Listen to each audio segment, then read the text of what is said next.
Thank you so much, Lisa. Good morning, everyone. My name is Justin Chevalier, and I am so excited to talk to you today about the power of module overview videos in online courses. And so before we start the presentation, I want to take a moment to ask you to reflect on some of your most memorable in-person class experiences as a student. And so when I think about that for myself, I think back to my undergraduate degree, getting a sociology degree and taking those evening in-person courses from 6 to 9, where we really get into really good discussions about social trends, social theories, et cetera. And so reflecting on that, I'll kind of lead more into the why on the next slide. I wanted to find a way to incorporate those elements of those memorable in-person classes into my online courses. And so today in this presentation, what I want to cover is I'll talk about some of the theoretical frameworks that support module overview videos in online courses, discuss some distance learning, distance education facts. We'll preview a few sample videos from different instructors, and then we'll talk about some things to consider and some tools. And so as you walk away from this session, I hope that you will know more about how to enhance your module overview videos, how they can enhance your online courses, know the reach and impact of that, and walk away with some tangible tools so that you can create your own videos. So a little bit about me. I'm an adjunct at Lone Star College, and I'm also a PhD student in learning technologies at the University of North Texas. And I have 10 years of experience in education, most of them being as an academic advisor. And so I'm kind of bringing those experiences together for this presentation. Hopefully we'll get to the end and we'll have some time to go over some Q&A. So if you could put those in the chat or Q&A, if you have any questions along the way, then we can address those at the end of the presentation. A few other facts about me. I'm from Houston, Texas, and I've taught both online and in person. And I originally started teaching in person. And half of my experiences as an undergraduate and master's student and as a current PhD student, I've taken about half of my courses online and half in person. So again, bringing those experiences with me as well and take all that into consideration in how I use the module overview videos. And so kind of starting back to the why, it was a couple semesters ago, I was reading the course evaluations and one of my students left this response to the question on how I could improve the learning environment. And so they left this response, and I was really thinking like, how can I take this response and really take that and actively make some changes to my online courses? And so I kind of had a vision at first, and I teach a first-year experience course, by the way. And I thought, okay, well, maybe I can go to the libraries at my institution and use their recording studios and do some live presentations. And so I had this vision that it would be kind of like a news segment, standing behind a podium, talking, going through the course content, similar to the online classes. But, as I started getting into the production portion, I started thinking about some of the different things that I do in the course that I teach, and we use a lot of different assessments and other tools. And so screen sharing was a really great way for me to incorporate some of the different information and content that's covered in the course. And so ultimately, I went with that. But my goals are really simple. I wanted to take this feedback from the course evaluation and kind of really move forward with incorporating that into the course. And I wanted to, again, make the course more engaging for the online students. When I was teaching in person, it was really great. We had really robust conversations and stuff. And I was thinking, I really want to make this for this online course, kind of be able to have those same elements. Then I also wanted to create and show presence as an instructor and authenticity as an individual, so that students would think this is not, some, scripted individual or software. Like this is another human just like me that is facilitating this course online. And then also provide another way for students to engage and make meaning of the course material. So let's jump into the theoretical framework for this presentation. And so there's two primary theories that I'm going to cover for the online videos, but I just want to do a quick recap. Of course, as you may or may not know, the four foundational learning theories, behaviorism, cognitivism, constructivism, and connectivism. And so what I'm going to focus on today is really that connectivism and community of inquiry framework. But just to kind of give you a quick recap of the four foundational learning theories, behaviorism kind of focuses on achieving a desired stimuli. Cognitivism is, about knowledge acquisition, and then constructivism is making meaning of, information in relation to one's own reality. And so connectivism kind of takes all of that into account, and it was kind of developed by George Siemens in 2001 out of San Antonio, but it also adds that element of using technology. And so, it really helps to support, in the ways that learners utilize different technologies in learning environments. And so we can think about, how they use learning management systems, and then also how, just individuals use technology in general. So you can think about, neighborhood apps, forming a community and having collective inquiry and making decision-making, some of the things that are outlined on the slide. But then we can also think about the social capital and capacities to skill build with learning, like LinkedIn, how we use it as professionals. And so the other theory that I want to discuss before we get into some of the other content is the community of inquiry theory. And so this theory is focused on kind of three main principles. One, the social presence, cognitive presence, and then the teacher presence. And so, with the social presence, it's about bringing your authentic self to the course, both, for students and for the instructor. It's about the human experience. Again, as I said, I wanted to show that I'm human, just like, students in my course. And so for instructors, not only do they set the stage and expectations for the class, but they also model that behavior.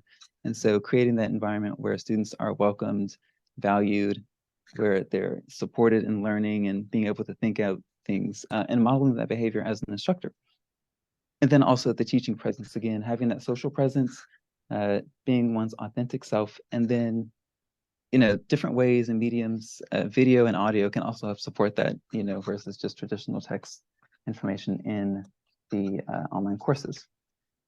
And so getting into that, I just want to provide a couple of distance education facts that I pulled. When we talk about distance education, I pulled this definition offline. And there's also a few facts here that you can see about the number of students that have been enrolled in distance education courses. And so it's a good amount of students, and I'm sure the numbers have generously increased, over the years. And so, and not just that, but also the different ways that we can engage learners with different types of technologies. And so with that, I want to go ahead and get right into some great examples that I've found online. So I was looking, I thought, okay, I could put some of my online module overview videos in my courses into this presentation, but I wanted to get a couple of different examples of how other instructors use them. So we'll look at 3 different clips and go through and talk about some of the highlights of their online overview videos. So I'm going to play this first clip here.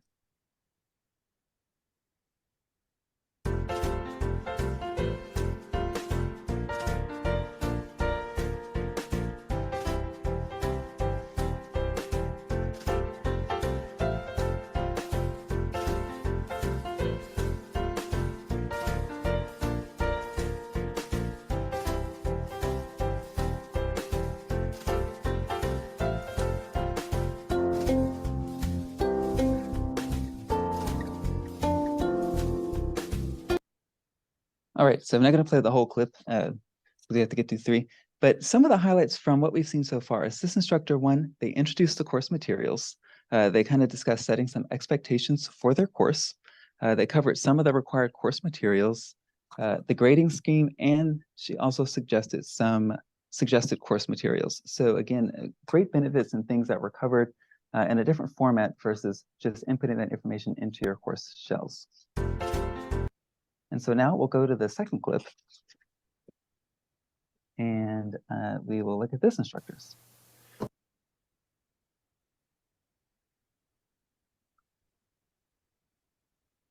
Confident so you know what to do and where to find things. The good thing is that we're already in such a Canvas heavy class, right? So I'm going to keep using Canvas the same way I always have, with assignments that have dates and times assigned to them, with things organized by week, with content and assignment section. Now you'll see, as if you keep going down, that I actually cut it off after week 11. That's because I kind of want to see how things go here. I do have some plans about how we're going to shorten and simplify our group project for onlineness, of course. I don't want that to be something hard or scary, but I do want to see how things go in these first couple of weeks before I kind of lay out all of that. But you will see these next 3 weeks, there's information on our next project, this genre analysis report. So how in the world are we going to do this? How are you going to get info from me when you can't actually even talk to me? Well, you can talk to me, and I have a couple ways I'm going to set up for us to do that. One, you see there's this whole new section, stuff, and there's this link, chat with Dr. Stedman and others in Discord. I don't know if you've heard of Discord before. I've seen it, but I haven't really used it very much. I had an account that I made who knows when. It's often used by gamers. It's a place to chat in a lot of different ways, both through text and through video and audio if you want, and to share screens. What I'm going to do is essentially leave Discord open all the time. If I'm on my computer, it'll be there, and you can always write something there. And actually, if I'm not, I'll get a notification on my phone as well. Just a place for you to, if you want, just to be silly and share stuff. Like if you're feeling stressed, you can go to Discord and be like, I am feeling like this. That's fine. There's nothing wrong with that. Okay, and so in this video, it was really great to see a couple of things that this instructor did in this video. One, they navigated through the course, so they were kind of demonstrating how students can navigate through the course. Secondly, they also demonstrated a different platform, and so, as I discussed in the course that I teach, students are using different assessments. They're using career assessments. They're doing some research on different websites and navigating information. And so some of my videos are similar to this, where I'm screen sharing and then talking over that and kind of walking students through the navigations. So another thing this instructor showed is strong social presence. He was relatable. His webcam there is kind of talking that they're navigating that moment in time together. And then he was also being authentic and real. And so now we'll watch another video. Hello there, my name is Fel. I have been an online English tutor for almost 3 years now. I've been helping students from beginner to advanced level improve their English skills. I've tried teaching kids and adults. I use TPR, look, rewards, and many more. I would love to help you improve and make progress in learning, from phonics, grammar, pronunciation, and up to conversational English. I've already earned my TESOL and TEFL certificate, so you're in good hands. Learn with me and let's make English a fun and easy language. See ya! All right, great. So again, kind of looking at some of the highlights from this instructor's video. Again, a very strong social presence in the video, also sharing some insights about themselves and showing excitement for the course material, which is great so that students know that you're equally just as excited about learning the material and that you'll bring that energy as an instructor into the course. And then also this instructor shared their credentials, which is also good to know. So kind of looking at that, I'm going to share a quick memory because we do have some time.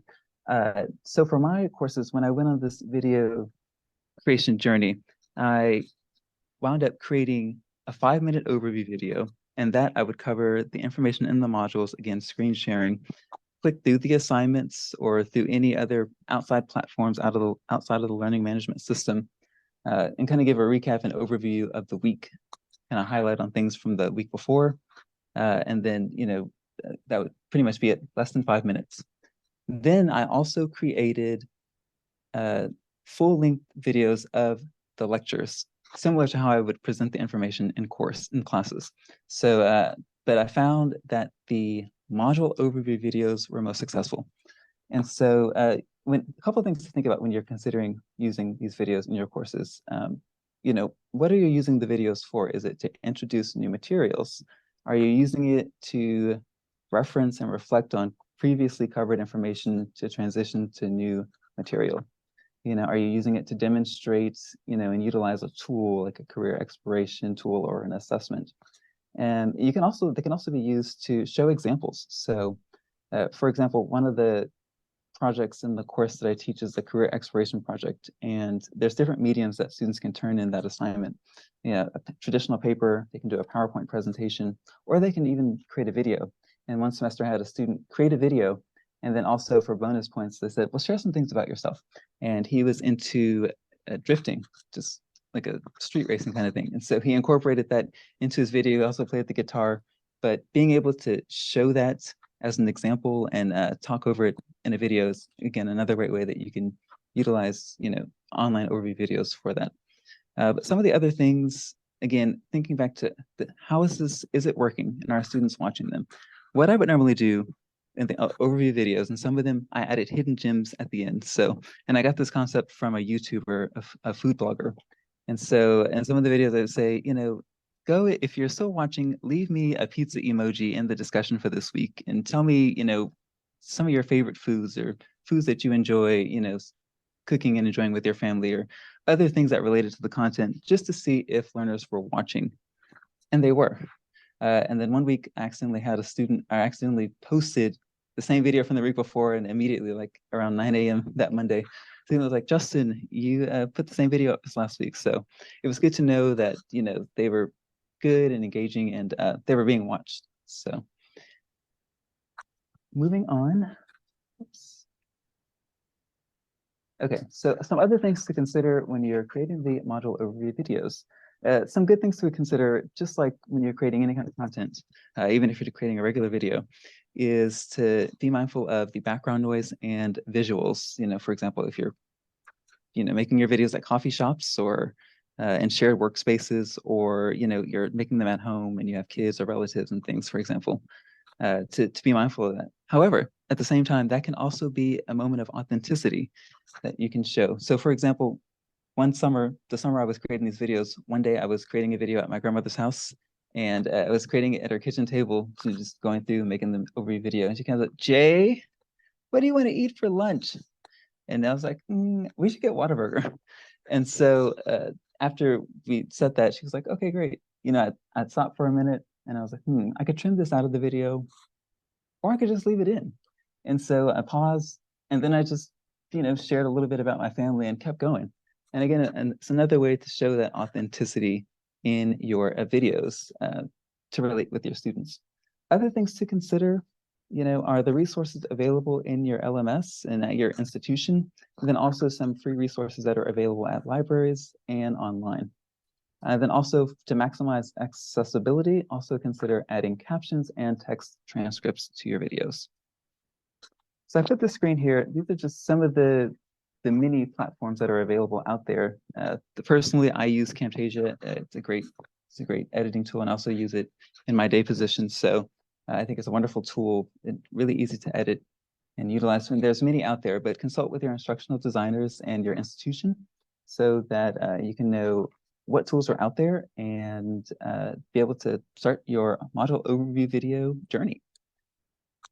So finally, I wanted to put a slide here. I didn't want you to just leave with, okay, great. I know the benefit. We've seen some great examples. How can I get started? So I found a few resources online, some clickable links, and I believe everyone will get a copy of the presentation. And so feel free to use some of these. These have some great tidbits of knowledge that can help you on your module overview video journey that are available in the PowerPoint. And with that, I think I am at the end. So we do have some time for Q&A. So I'll look through the chat and go through. Still, I do have a couple of questions. One question that came through in the Q&A. Lisa, we cannot hear you. Is it better now? Yes. All right. Thank you, Dustin. I do have a couple of questions. One question that came through in the Q&A area is that when using other applications that are not on the LSC platform, what are the limitations due to LSC privacy policies? That is an excellent question. And what I would suggest for anyone at any organization is to consult with your instructional designers and your online technologists so that you're using tools that are in alignment with your institution's policies and procedures. So that would be my answer to that question. Do you make your overview videos evergreen, or remake Every semester? Every semester. I'm more familiar now that I've utilized the specific screen recording tool that I personally use, Camtasia. Now that I'm more aware of the different features, I would like to go back and add some more and update some of the videos. So now that I know both the editing capabilities, I'm thinking maybe I can go back and be able to salvage pieces of them, but I do definitely want to enhance them in capacity by either editing the existing ones or do some new brand new videos altogether. Sounds good. We did get a question from Jocelyn Phelps Victoria in the chat. She asks, can you link the app used for the 24-hour chat? Is it Discord? I believe that was Discord. I believe that was the name of that platform. It's Discord, yes. All right.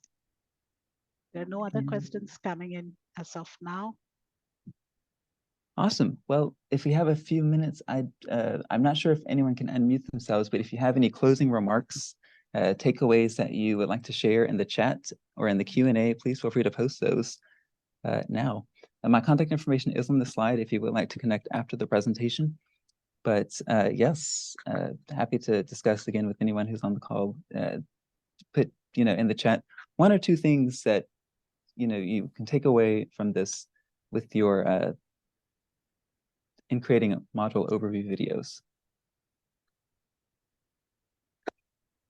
Yes, please share what stood out to you and what you think you would implement.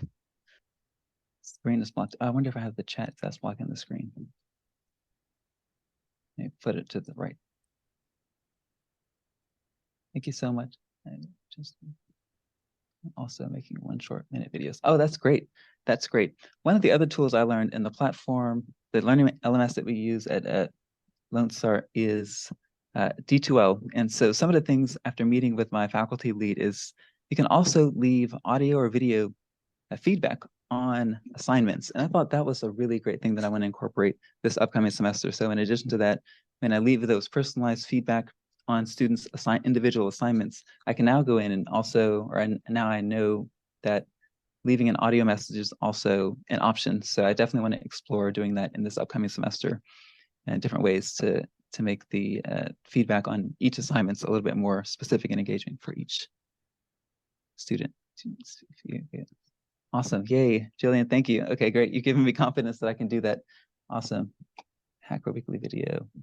I base my scripts on the text description that I include. Oh, that's a great hack, Megan. Yes, thank you. Thank you. Yeah, and for anyone who's already using videos, if you have any tips or best practices that you use, please put them in the chat so you can share those out before the session ends. There's one quick question. Renata asked that, what technical specifications do you use to produce your videos? She's already had problems with her students playing with the videos that she creates. So any help? I'm learning to navigate technologies every day. So I probably don't, whatever's on my work device, that in Camtasia. Like I said, I use that specific video tool in my day-to-day, and so and I'm familiar with using that with the learning management system outside of teaching the subject, this one that I teach. So with that, I would suggest again meeting with an instructional designer or learning technologist at your institution. That way you can kind of work through that. Sounds good. I make sure the students call IT to help them with hard issues such as playing videos. Yes. And one other thing I'll say about that, thank you, Renata and Rita, is also considering, when especially screen recording, considering the device that your learners and students are utilizing, because the assumption that all students are using a laptop is something to consider. Some students may be using a phone or a tablet. And so if you're sharing your screen and you're showing a lot of things, it might be good if you're making a video to zoom in really large so that, it's accessible and students on any device can be able to get the information that you're presenting.